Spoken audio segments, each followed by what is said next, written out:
దశరథుడు. So next, మన చిన్నప్పటి నుండి పురాణాల గురించి ఎన్నో కథలు వినే ఉంటాం. మరి మీకు గుర్తున్నాయా? ఈ రోజు నేను 5 ర్యాండమ్ స్ట్రేంజర్స్ ని 5 mythology questions అడగబోతున్నాను.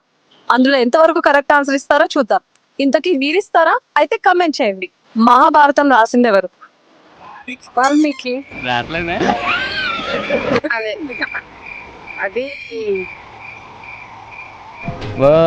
Your thinking. Who wrote Mahabharatam? Valmiki. అర్జునుడి రథాన్ని నడిపింది ఎవరు?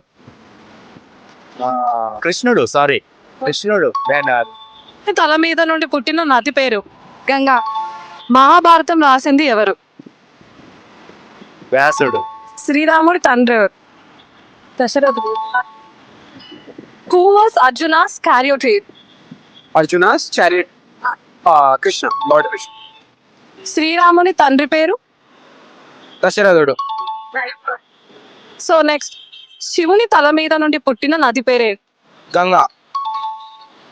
మహాభారతం రాసింది ఎవరు? వేదవ్యాసుడు. Right answer. సో 100 రూపీస్ విన్నారు. సో బేసికల్లీ మా యాప్ ఏంటంటే panthulgaru.com అని.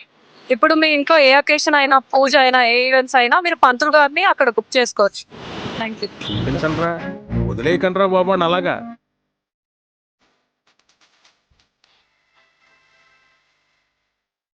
శ్రీకృష్ణుడి రథం నడిపింది ఎవరు? శ్రీకృష్ణుడు. శ్రీ